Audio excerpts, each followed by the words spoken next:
IVM.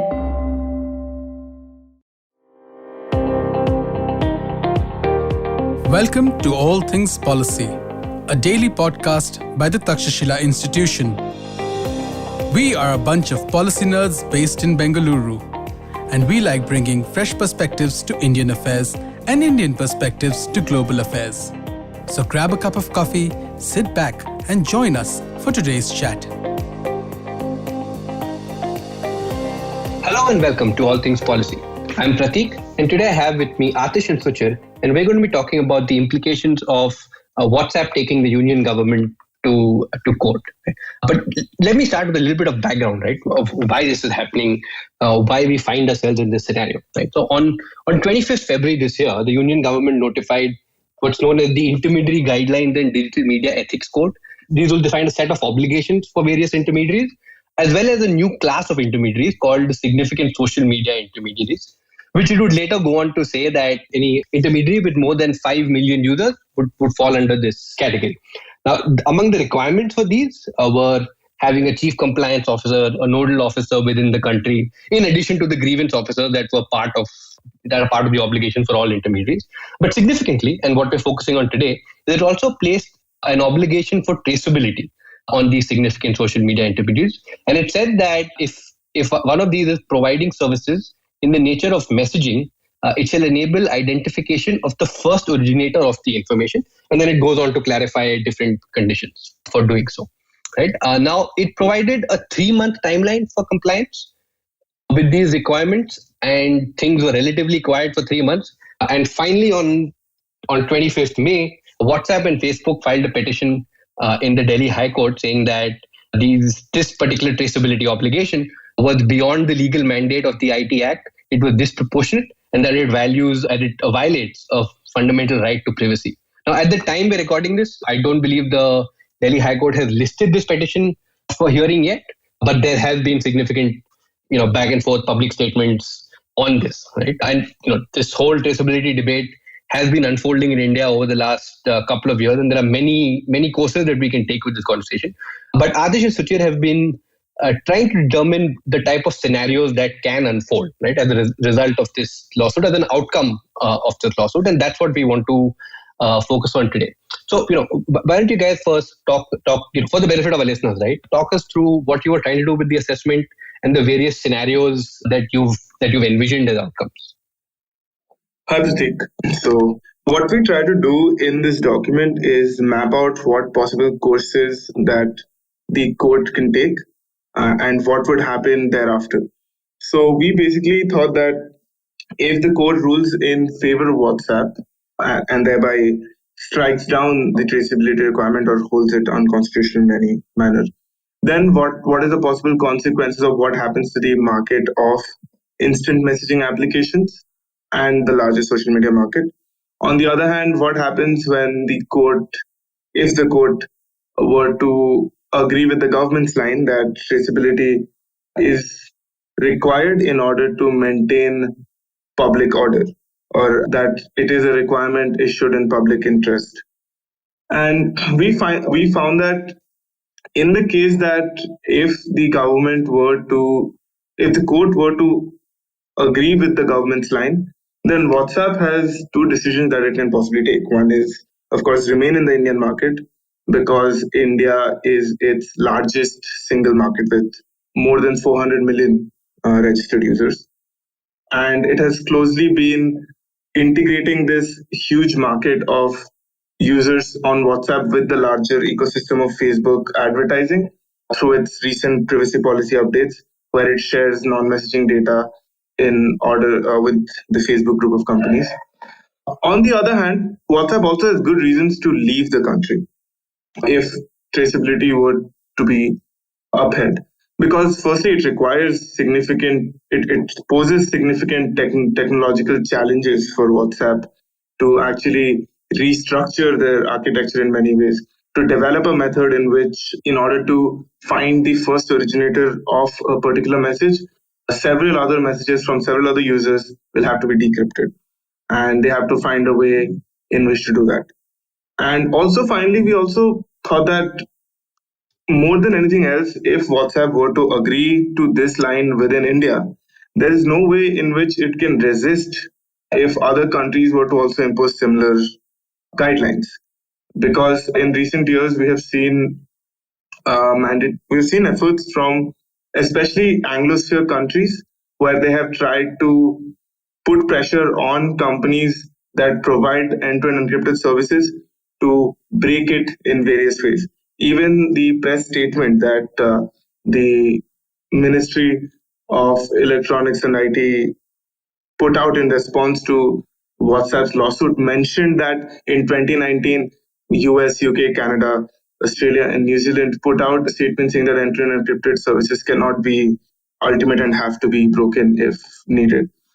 And in that case, if WhatsApp were to bow down to the government requirement, then it might not have as much power to resist if other such changes were brought out in other countries. So we thought WhatsApp has good reason also to leave.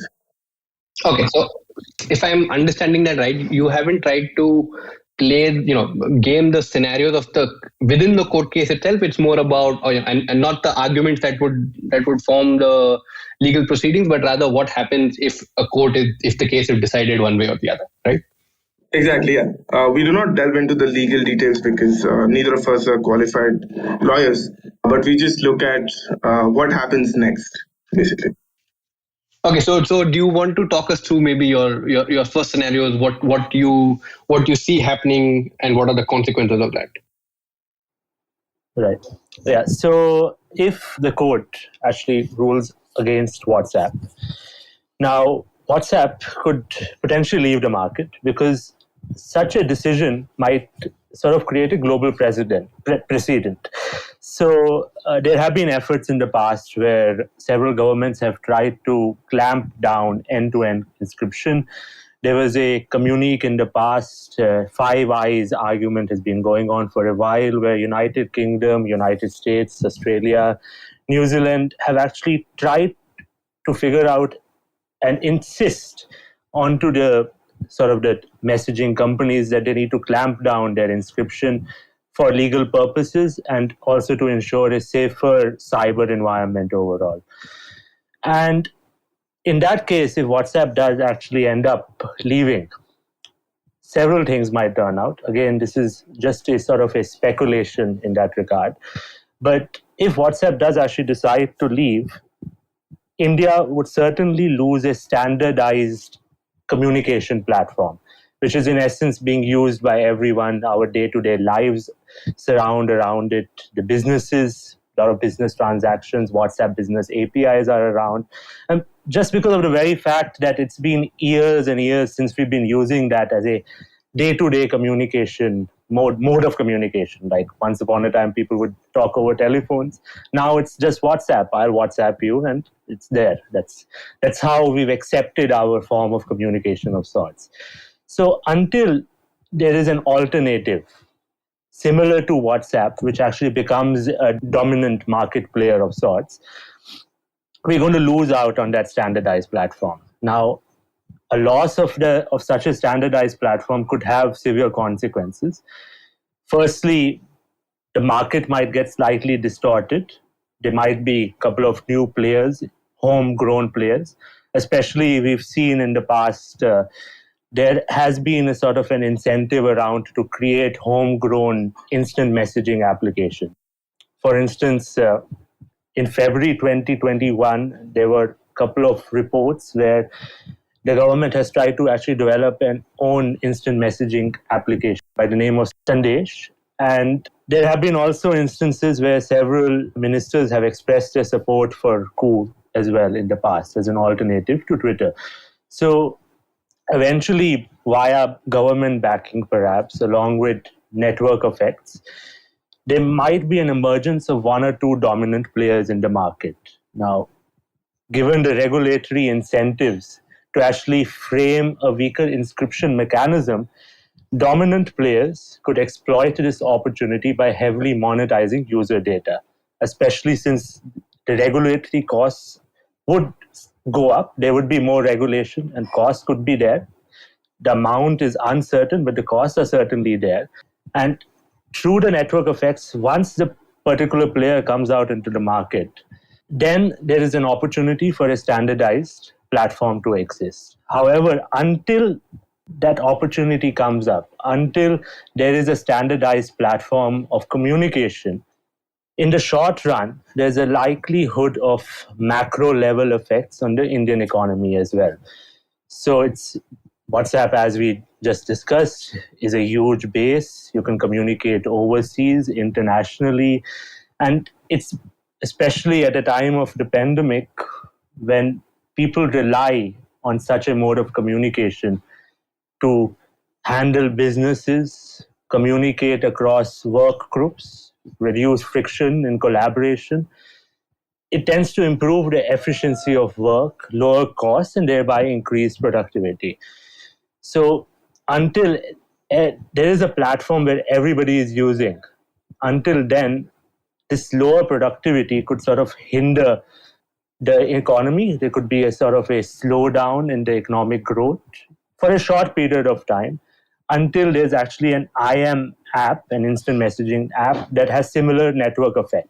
Okay, so Atish, can you maybe walk us through some of the other scenarios that both of you considered as well?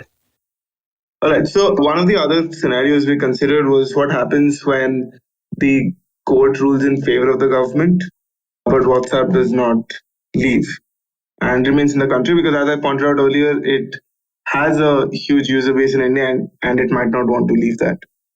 So in that case, what we think is going to happen is, of course, even with the greater privacy concerns, when traceability is upheld, WhatsApp will still continue remaining the dominant player because, first of all, the options for people that want to move away from WhatsApp wouldn't be there because the effect on other players is going to be really severe. So in the Indian market, we have several kinds of instant messaging applications with various standards of encryption. Some have no encryption, some have end-to-end encryption that is partial. Like, for example, Facebook Messenger, which allows end-to-end encryption only on secret chats, or Telegram, which does the same. Only in Telegram secret chats do you get end-to-end encrypted services. On the other hand, are players like Signal, which are completely end-to-end encrypted, plus they also do not collect any personal information. Signal's website mentions that they do not collect any personal information and do not tie it with your identity. So there is no way in which your data can be identified with you. And they also encrypt the metadata that is collected as well. So the effect on a player like Signal is going to be significant, because even if they were willing to comply with these orders, they would be unable to, because they have no data to hand over to the government, essentially. Right. And given that they are a non-profit organization that runs on donations and a loan that was given to them by Facebook and Signal co-founders Brian Acton, it's extremely unlikely that they would even want to build such a mechanism. So for users, there isn't much of a choice in case they want to leave WhatsApp and move to other alternatives because they care about privacy. And therefore, WhatsApp is likely to consolidate its hold on the market, continue remaining the major player. And therefore, that we think is going to continue. On the other hand, players that are willing to comply are likely to grow. So we think that in this moment, there might be incentives for the creation of new entrants in the market that will not have such high standards of encryption, because if traceability is upheld as a rational entrepreneur who is entering into the market, the thing that you would be looking forward to doing is, why build a very strong encryption system if you also have to put in a lot of money and effort into breaking it eventually if the government needs it? Just much easier to have lower encryption standards right from the start. And therefore, even existing players that will be willing to comply with this are likely to grow because they will have fewer constraints when complying with the government. So applications like, actually, Facebook's case here is very interesting because Facebook has been trying to integrate WhatsApp, Messenger, and Instagram together by 2022, and they are building an end-to-end encrypted system. Currently, Instagram Direct disappearing messages are end-to-end encrypted, the rest aren't.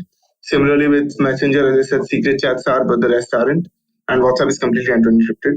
So I'm looking forward to seeing what happens if the court rules in favor of the government. Then what changes, if any, does WhatsApp make in WhatsApp and the larger Facebook company make in order to comply with them? Are they going to make an India compliant version, a separate application in itself with different standards, only when you're communicating with people abroad are your chats encrypted, otherwise they are not?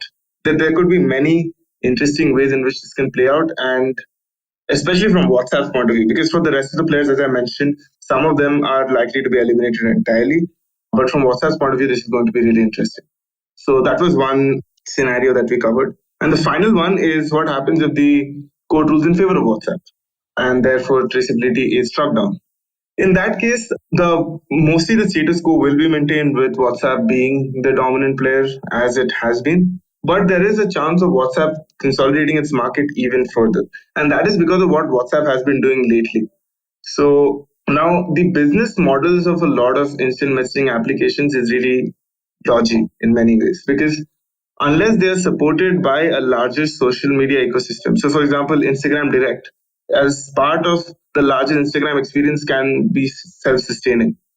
On the other hand, something like a standalone application like Telegram, which does not have the larger advertising ecosystem, will find it much more difficult to sustain itself, because any form of encryption prevents it from using that data to advertise.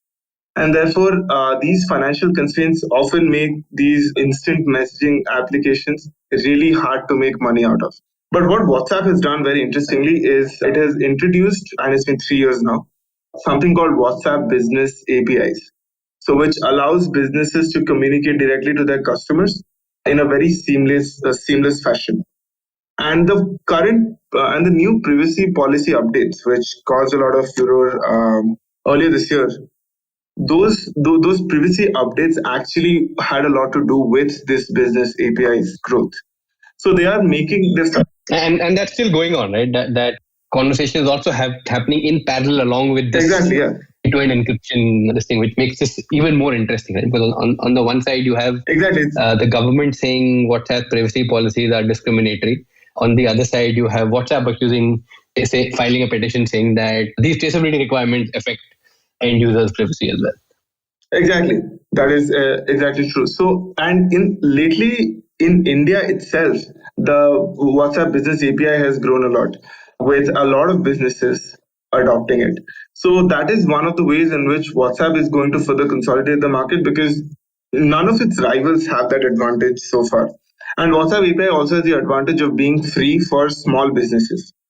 And in a market like India, where a lot of businesses are small, that could be another advantage, which does not really make it a lot of money, but it brings a lot of businesses under its greater fold, which is very useful for it. So given that these things are being done by WhatsApp, we think that even if the traceability requirement is struck down, WhatsApp is going to grow. Also because the other requirements under the IT law, with the entire compliance team and the timelines of getting data for law enforcement requests has decreased so much, it will be difficult for smaller players to comply with them far more than it's going to be for WhatsApp, given its considerable size. On the other hand, competitors like Telegram are planning to increase their monetization. Telegram announced that they are going to be making their one-to-many channels into an ad platform so that they can start making some money. But yeah, we just don't see that any competitors are anywhere close in how well they have consolidated not just the person-to-person conversation, but also person-to-business conversation, which is going to be very important. So in the other scenario, we think that if traceability is struck down, WhatsApp could consolidate its market even further in India. And another point to add to what Atish just mentioned. So through all these various features, API, WhatsApp being closely integrated to Facebook, WhatsApp can easily generate good amount of revenue. Even if you look at the current statistics, WhatsApp's user base is, of course, huge, but equally big is its revenues. its profits have been significant, especially if we look at WhatsApp and Facebook combined, since they both are essentially the same group. And WhatsApp as well can generate revenue through advertising, as Atish just mentioned, via its Facebook group of companies. So this makes it sufficiently large with significant revenues, and does WhatsApp can easily afford to establish a full compliance team. It can afford to comply with these new IT rules, have a entire team handling all the problems. The compliance team would be there, legal team, etc. So WhatsApp can afford to do such a thing. But what might happen is the smaller IM startup might find it difficult to comply with these regulations in the long run. And they might end up there's more hindrance in the market of sorts. There's more hindrance, more uncertainty in the market. Any regulatory changes does add fear to the entire market structure. So a lot of the smaller enterprises might end up leaving, therefore further consolidating WhatsApp. But at the same time, we also should realize that there is a possibility of other big players being able to comply and become bigger over a period of time. Okay, I think that's interesting. But the other things that I noticed that both of you also did was to then try and see what broader implications these IT rules could have, right, on the market itself.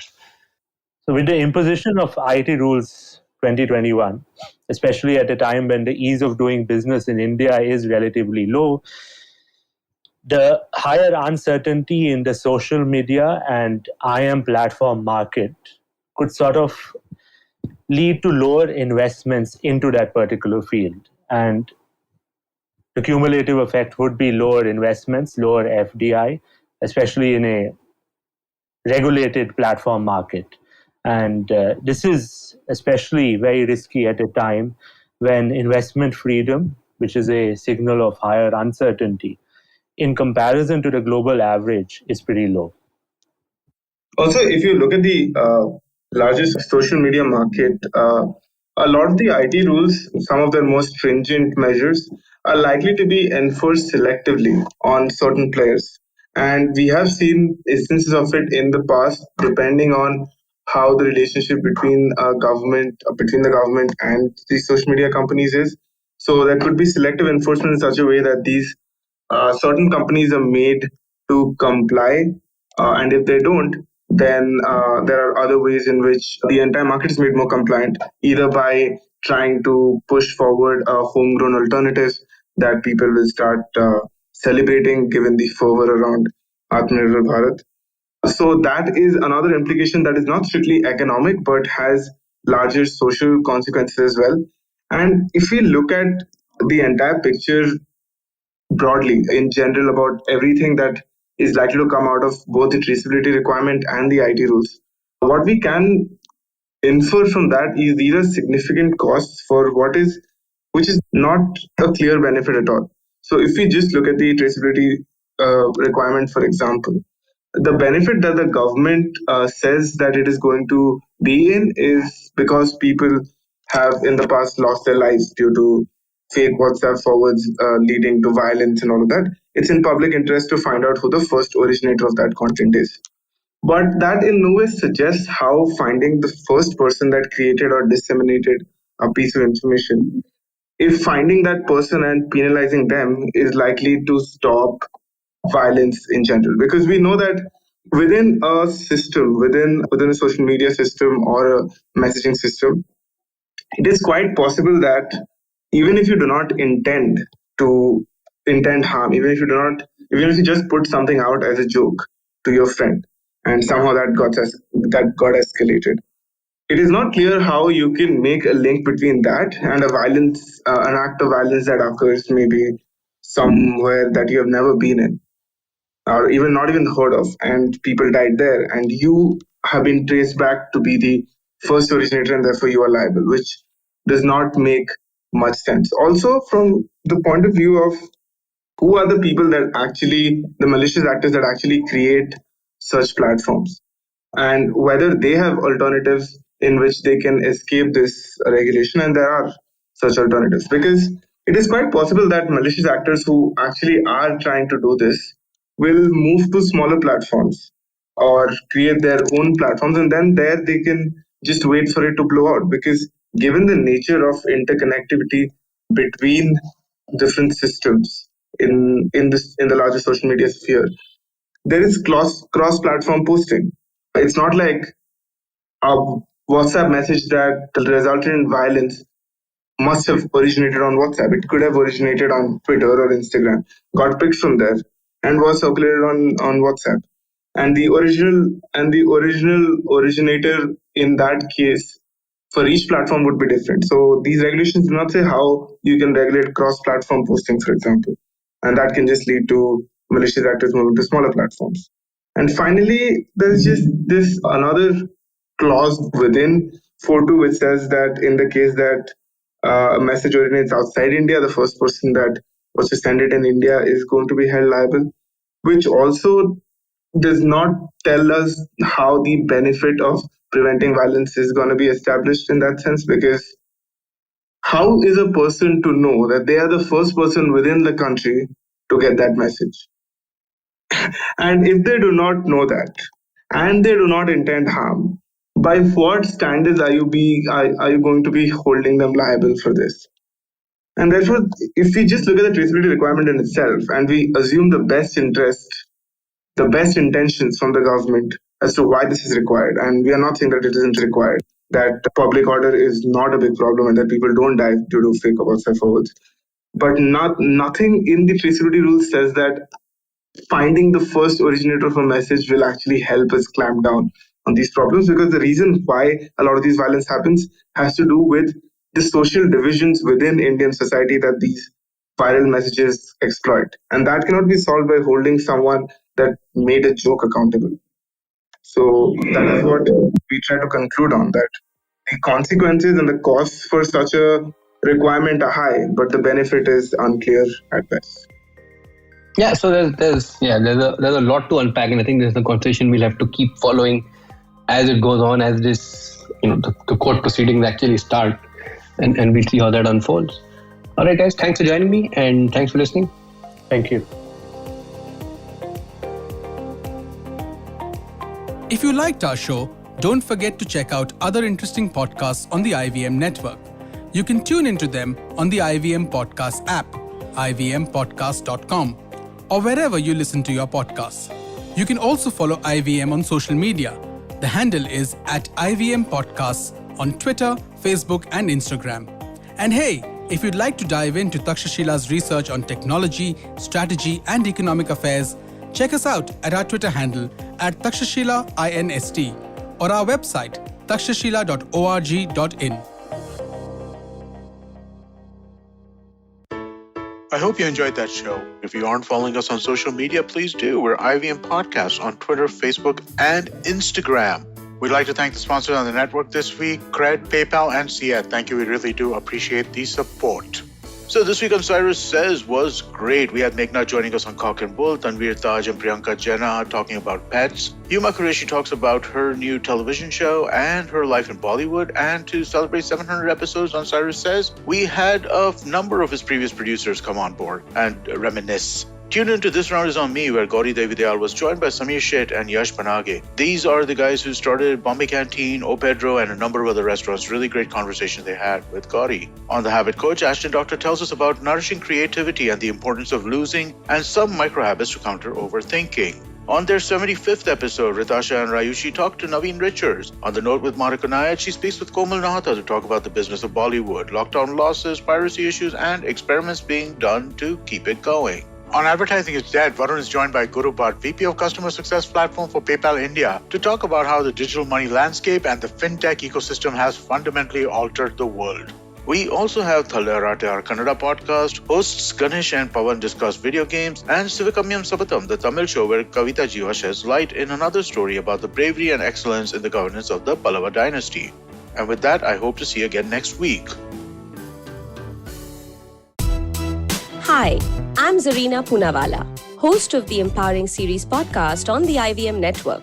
I happen to be a peak performance coach and leadership coach by profession, and I'm here to share with you productivity tools, life-altering techniques, and real-life hacks to help you achieve your maximum potential in everything you do, your relationships, professions, careers. So tune in every Monday to unleash your inner power. Be safe, be well, be empowered.